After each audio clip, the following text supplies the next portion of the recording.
Hey everyone, welcome back to Beyond the Bar podcast. I'm your host, Denisa Tova.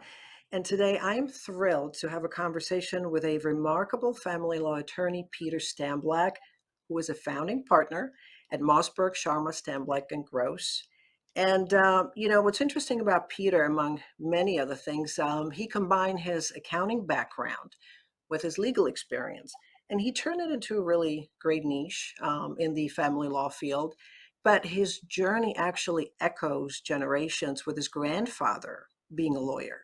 So, without a further ado, let's dive into this conversation, which I promise will be as vibrant as his sneaker collection. Welcome, Peter. It's great to be here. Thanks for having me. Good to see you. So, before we dive into your sneaker obsession, you and I chatted just briefly, and you shared with me that you've traced back, if I have this correctly, your family's legal lineage to your grandpa. Well, yes. I don't know that I needed to quote unquote trace it back. My grandfather graduated Brooklyn Law School in 1929. Um, so the path to the law is something that kind of is in my blood and was always what I expected to do, right or wrong. It was the direction that I was moving forward toward. He was a great influence on me, and I got to watch him in court a couple of times and certainly see him practice a bit, but well beyond my understanding at the time. But it was always something that I aspired to be. And unbeknownst to me, when I started Brooklyn Law School myself, uh, right there, I think it's on this was on the second floor. I haven't been back in a while. Was a class photo of the class of 1929, which was about 13 men who graduated. That's it, 13 men graduating class of 1929, and he was one of them. So that was Wow, the beginnings of how we got here today. that's pretty incredible. So, what is what is something that stuck with you? You said you went to see him in court. You actually witnessed him in court. What was that like? What's the one thing that stuck with you? Yeah, I'm not sure I fully appreciated what I was watching at the time. Um, but being on my feet and being able to kind of create and craft arguments on behalf of my clients is what I really enjoy. Thinking outside the box, yet within the parameters of the law. It's kind of what I love to do, and it's one of those things. Why I don't know that you can exactly pinpoint exactly what it was, but just witnessing him, the entire experience, being in the courthouse, being in the courtroom, watching him actually try a case. Again, I was probably 8 or 9 at the time, so it's one of those things that just sticks with you. Yeah, it's almost like there's a vision and feeling and energy and right. It's something there that now you can go back to, and really when you articulate, it's like, it certainly made some impression. Um, you actually so you had an interesting track. I mean, didn't you start out as a CPA, certified public accountant, before Sure. you veered off to the law? Yeah. So the law was always the end game. But I thought having a background in finance and accounting and in that field would set me on the right path for law school and to practice law. So I was a major in finance and accounting undergrad, followed by about 5 years at Price Waterhouse Coopers, where well, I was hired by Price Waterhouse Coopers my senior year in college. They merged with Coopers and Lybrand, so it became Price Waterhouse Coopers.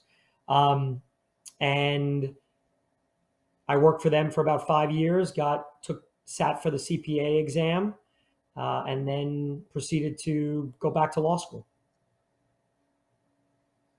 It is like putting puzzle pieces together when you're looking at the landscape of your client situation. I mean, as an attorney, you really have to draw from so many areas, including, finances, and then, being a skilled negotiator, and, parenting issues. And, speaking of parenting issues, I mean, that's not easy. I mean, you're a dad, you have two teenage girls.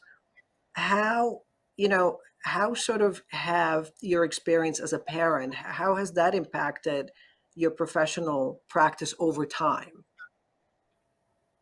Wow, that's a difficult question to answer. Um, I think that what matrimonial practitioners do is probably one of the hardest things to do from a professional standpoint. It's dealing with people who are going through one of the most difficult times of their lives. I think they say death, divorce, and moving, if I'm not mistaken. Three most stressful times in your life. So Yeah. it's allowed me to take a step back and see the whole picture, because as a practitioner, it's important to, in advising clients who are going through this process, to take a step back and see what the best path forward is. There's Every case is unique unto itself. All the facts are unique unto the particular family. But at the end of the day, it's the dissolution of a family in some way, and we have to be cognizant of that. It's not the dissolution of a company. It's the dissolution of a family, and we as practitioners must advocate for our clients, but at the same time, very much be counselors at law and help them navigate the emotional aspect of it, help them navigate the procedural aspect of it, and arm them with enough information to enable them to make informed decisions. That is really how I view my role, ensuring that my clients have enough information, can take a step back from the emotions, which is a very, very difficult thing to do, um, and make informed decisions. Going back to kind of your question, how has it affected me, as a father? Again, what we do is very difficult. I try my best to leave my work. I don't want to say at the office because we're never really off, but not Mm. to, to kind of take a step back. My mantra over the last kind of 5 years is not to not sweat the small stuff, but don't sweat the things you can't control. There's a lot that you can't control, and you have to do the best you can to understand it and not worry about things that are out of your control. So I'm trying to impart that to my girls as well. That is a great life lesson, because the more pressure, we put on ourselves, it really shows up, how we act in this world, how we respond to other people. So I think from both perspectives, as a professional, you trying to instill some type of reasonableness, to your clients who can be wildly emotional, because if you can't control your own, right, it's really tough to guide them. And I know some practitioners, it's tougher for some. And then, yeah, for your girls, that is a great life lesson, just to sort of just let it float over you. There's really nothing you can do about that. So yeah, it really is a tough job. People don't realize all that you have to do, and then not lose, sense of yourself. So stepping outside of your work, let's talk sneakers, Peter. I don't know what you're wearing Sure. today, but I know you're a confessed sneakerhead. I want to know what the story behind it is, your favorite pair. And by the way, I'm wondering what your girls think about that. I mean, are you the cool dad or are you the lame AF dad with your sneakers? I'm definitely, they definitely don't consider me the cool dad. I'm not so sure I'm in the lame category as well. Uh, yeah, starting about 15, 20 years ago, I just kind of sneakers, I was downtown, Lower East Side, went into kind of this eclectic sneaker store and kind of bought my first pair of red, white, and blue Adidas.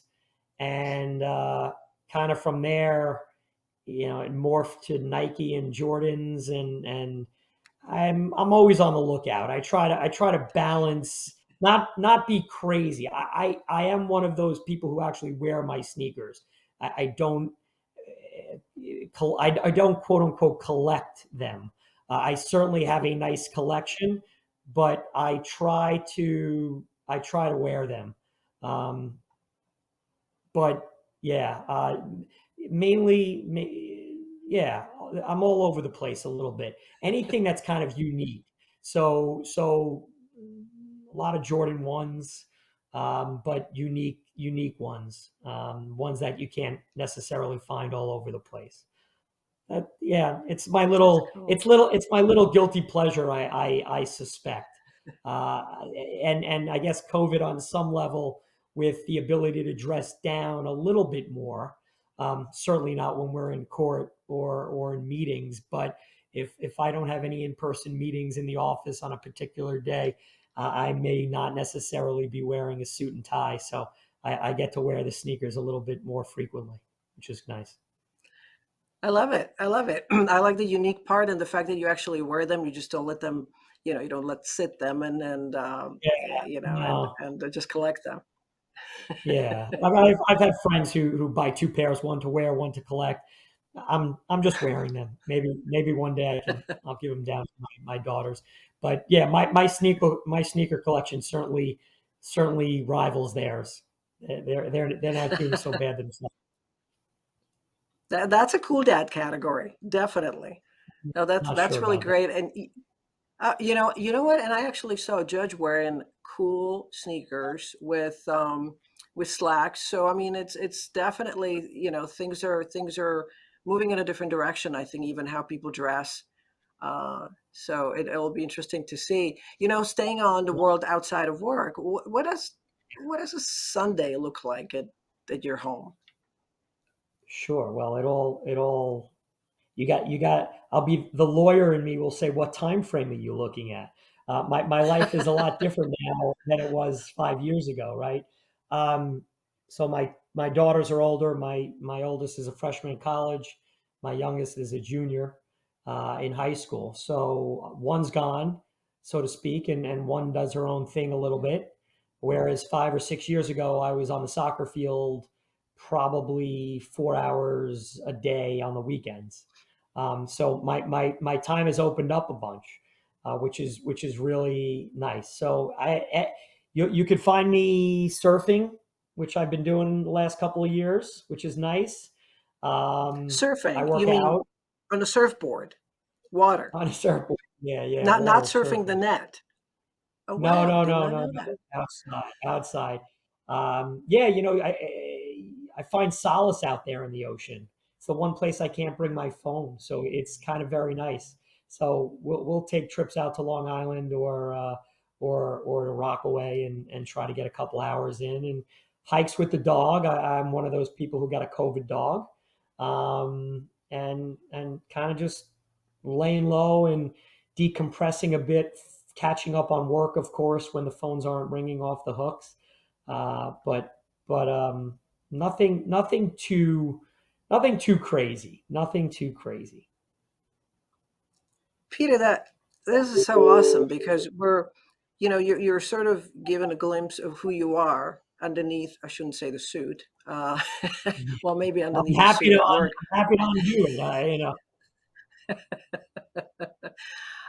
It really is. I've been speaking to your colleagues and other practitioners, and it's amazing. There's sort of this common theme is to there are hobbies and interests, and that's really to bring up this humanness, and it's really a neat way, I think, to improve the image and to also give public a glimpse into what the life really looks like, makes you relatable. I think that's really awesome. So on a final question, since we're talking about the younger generation, there's this dilemma. How do we get the younger lawyers to show up in person to some of the events? Um, what do you have thoughts about that? I certainly do. And just different people are motivated by different things. But I think you can really when you get seasoned attorneys and they're sort of feeling, lighter and more relaxed at these events, it's an excellent mentorship opportunity. So I think being that there should be some kind of a balance. What are your thoughts about that? Well, I have a lot of thoughts. As you know, I'm incoming chair of the New York State Bar Family Law section and CLE chair. So I've been an involved participant um, from the get go. Um, I do. I speak a lot, and I speak to younger lawyers. I speak to law students. I'll get calls from time to time who just asking me about family law, and I'll invite them in for a cup of coffee, whether we're hiring or not, and have a conversation with them. Um, we have a young lawyers state bar event coming up, and my number one thing to tell everybody is network. Uh, that's I tell my girls that. I mean, I wish I had done that in college, in high school, right? There's a maturity that comes along with that, and ultimately you learn how to do it.